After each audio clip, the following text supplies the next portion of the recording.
what can you afford with $100,000 in the US, Europe and Asia? I'm gonna show you the lifestyles of people making $100,000 per year in the land of opportunity, the old continent and in the Far East. So we're going to see who is going to be able to buy the most stuff and who is going to save the most, because we want to have something to invest for our future, right? For this video, I'm going to connect with 3 different people. So let's start with Mike. Mike is American and lives in New York City, but with an average expense of $4,130 per month for a single person, it's one of the most expensive cities in the States. Mike, can you hear me? Sure I do, Rick. My name is Mike, everyone. I live in the Big Apple, the center of the financial world, New York. Honestly, I'm so glad I'm single because my city rocks, but with a 6-figure salary in New York, it's not like I can say it's raining money. I'm fresh out of college and I'm working as a lawyer. That means around 70 hours per week when it goes well. But at least I make 100 grand a year. In case you wonder, I'm still far away from being in the top 10% of earners in this country. In fact, I should earn around 50 grand more per year if I want it. A $100,000 salary sounds good, but after Uncle Sam is done with me, I'm left with around 70,000 bucks, which is roughly $5,843 per month. I don't have a house, I haven't really saved up for it because I'm young, but I know that people in my income bracket spend around 30% of their income on housing. As a budget, I shouldn't spend more than $1,740. Alright, Craigslist. Let me see what I can find. Shoot, I thought 100k per year was something. Right, I can either live with flatmates or I could get a 1-bedroom apartment like this. This costs me $2,200 plus $200 extra for utilities, but what am I supposed to do? Now, if I were still fit, I could go to work to Manhattan with my bike, like Mike from Suits does, but... What are you doing? Don't touch that. Just checking my lock. You ride your bike to... It's locked, okay? So I leased a car. I love BMW or BMW, I always loved BMW, so I got myself a 230i coupe for around $559 a month. Between gas, repairs and insurance, I spent around $400, giving me a total cost for transportation of $959, which leaves me with $2,484 available every month. Food? Well, I earn enough. I don't know how to cook and I work too far away from home anyway, so I eat out a lot. In my income bracket, I spend on average 11% or $640, but I personally spend around $950. Because if there's one thing you shouldn't skimp on, it's food. And look, when I buy groceries, I buy fresh food. And it's true that living in New York with 100k per year, I'm not rich, but I have no kids and I'm going to earn a ridiculous amount of money in my life anyway. My job gives me good coverage for health insurance, but I still pay around $300 a month on visits and meds, mostly for my back pain because I'm getting old. I'm left with $1,234 to cover phone bills, gym, clothes, Netflix and so on, and after all of that, plus a lot of unexpected expenses, I'm left with $700. I thought I would have had more actually. But luckily I subscribe to Rick Austin's channel, and this guy gives good tips on how to invest and save money, so if you haven't subscribed to his channel, you absolutely should do it. So like last time, he made a video about the best ETF portfolios and how they'll grow in 10, 20 and 30 years, and honestly, if I save a bit more, I might even become a millionaire sooner than I thought. Right, Rick? That's right, man. And for those out there, honestly, I've been quite picky with New York because there are many other cities and countries in the US that are much more affordable. For example, did you know that Brownsville has been selected by Forbes in 2025 as the most affordable city to live in the US? Brownsville is just one of many cases of cities in the US where you can actually afford good savings, although salaries, of course, are not gonna be as high. So, a disclaimer, New York City is not a representation of the whole US. But now, let's cross the ocean to get to our friend Jan in Berlin, Germany. One of the 10 largest metro economies in Europe, but not as expensive as others like London or Paris. What's up, Rick? I'm Jan from Germany. By the way, don't mind my accent, which is neither German nor American. So, I like Berlin because it's a big city, it has everything you need. Still, it's relatively affordable compared to other major European cities like London or Paris. A single person can expect to spend around 1,833 euros per month, while students might get by on 850. But first, let's see how much I earn. I started working around 6 years ago and I'm a product engineer. My salary is 85,000 euros, which is currently more or less $100,000. The good thing about Europe is that we have a good work-life balance.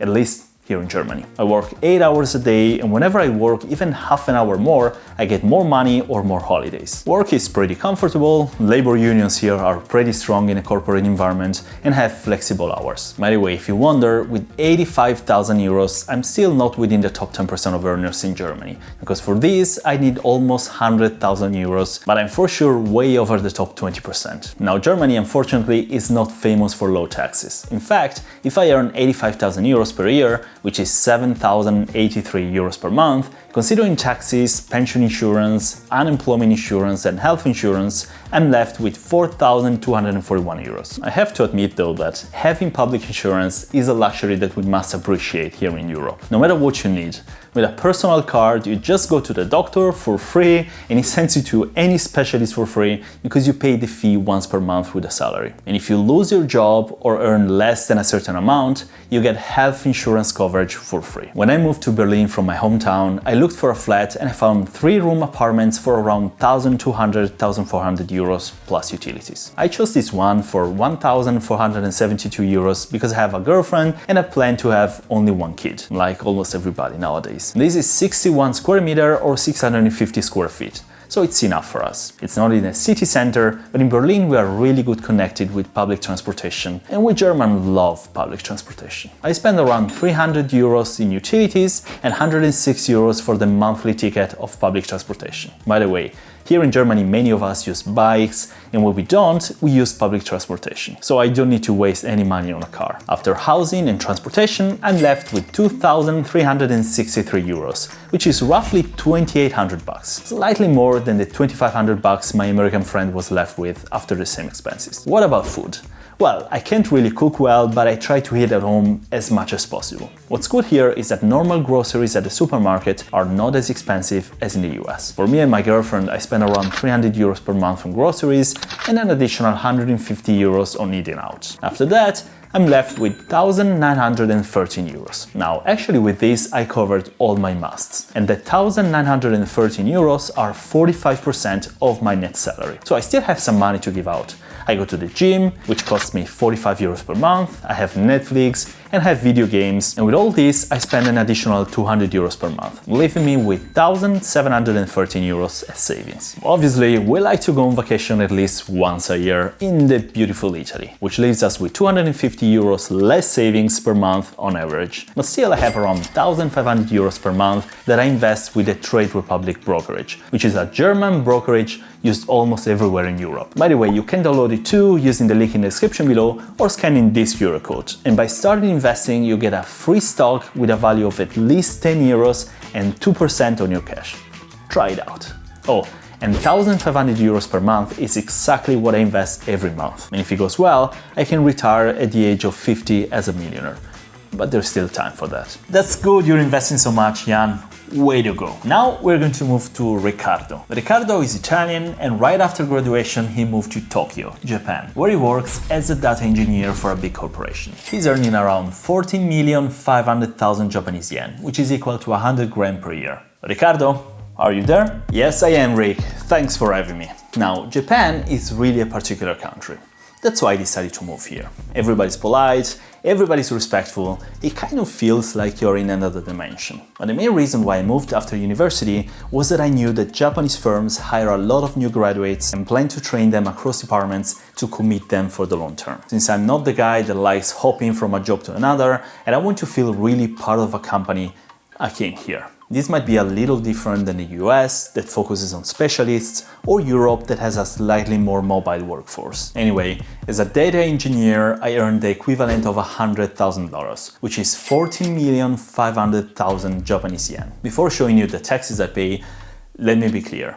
I earn a lot of money. The average salary in Japan is around 4.6 million, which is a third of what I earn. And the average salary by age increases to a peak of 4.7 million yen when you're in your 50s, with a substantial gender pay gap, which sounds dramatical, but unfortunately, it's not much higher than many other countries. After paying roughly 2 million in insurance and pension, 1.7 million in income tax, and 1 million in resident tax, I'm left with 9.7 million for me, which is 67% of my gross income. It means I get 809,000 yen per month. I have to admit, Just like Jan for Germany, our healthcare system is extremely good. Public health insurance here is universal and statutory, covering roughly 98% of people through employment-based or resident-based insurance. It covers basically everything that is not aesthetical, like in Europe, but the difference is that here you pay about 30% of costs up to a certain cap, with exception for children and seniors that pay less. When it comes to housing, let me summarize the situation in one sentence. You may have to spend more than 30% of your salary for as little as 25 square meters. This is valid, of course, mostly for the central area, but what is generally true is that all apartments are quite small, with just a small part of the global offering exceeding 500 square feet or 50 square meters. Now, I'm gonna pick this flat here for 325,000 yen and 45 square meters or 484 square feet. It's a nice apartment, it has all amenities, and of course, like most flats in Tokyo, it's made for a single person or a couple. Just to give you an idea, if I wanted something around 900 square feet or 80-90 square meters, I would have to spend somewhere in the range 900 to 2 million yen per month, which is more than what I earn in a month, so it'd be impossible to pay. And I earn a lot of money compared to the average Japanese. Add 10,000 yen for the cost of utilities, and I'm left with around 474,000 yen. So I spend 42% of my net income on housing with a really high salary for a 500 square feet apartment. As for transportation, Japan has an unparalleled public transit efficiency. Trains are punctual to the second, even during rush hour, and from my company I get a commuter pass. And that's why we love them here. Statistics from the OECD show that in 2021, 28% of passenger kilometers in Japan were traveled by rail, compared to just 0.25% in the United States and 5% in the United Kingdom. Now, food. We don't pay so much on food here, at least compared to the US. Fresh, healthy meals, whether school lunches or konbini bento, often cost around $3 or 300 yen. For a substantial meal, whether cooked at home or from a fast food, you need to consider at least between 1,000 and 2,000 yen though. I also cook at home, helping me keep costs down, but in general, if you know the places, you can get a tasty lunch at a nice sit down, complete with soup or salad for around 1,500 yen. My expense for food is around 60,000 yen per month, which is equal to $415. So after covering taxes, insurances, housing, transportation and food, from my 809,000 yen, I'm left with 414,000, which is still 50% of my net income. You have to remember though that I receive a quite high salary and also that I'm a simple person with low expectations. If I wanted to spend more money, or if I had a family and wanted a bigger apartment, I would definitely spend much more. In fact, even though in Japan we put a strong cultural emphasis on frugality and saving, the household savings rate in Japan has gone down to only 1.5% in 2023. Still,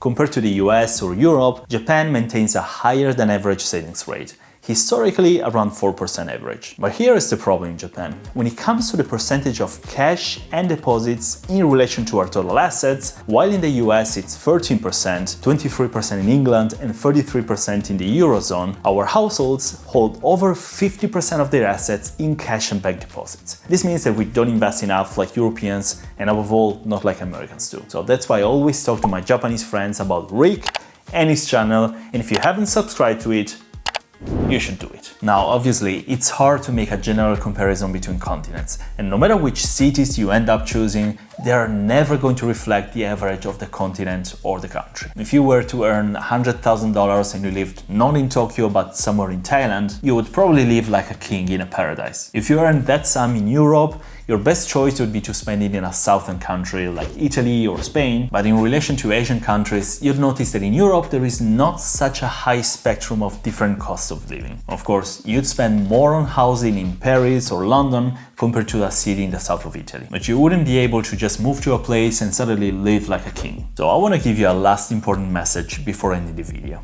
No matter where you live, when at some point in your life you retire, either because of your age or because you created a nest egg with your investments, consider geo-arbitrage, also known as geographic arbitrage. And this is basically when you're earning in a strong currency country but spending in a lower cost region. The advantage is that you automatically get an income increase because the pension you get or the retirement savings you have are worth automatically more, and you can enjoy a higher standard of living. All that said, if you're interested in improving your finances and investing, check out my channel, subscribe to it, and contact me anytime with questions. questions. I wish you a great day, everyone, and I'll see you in the next video.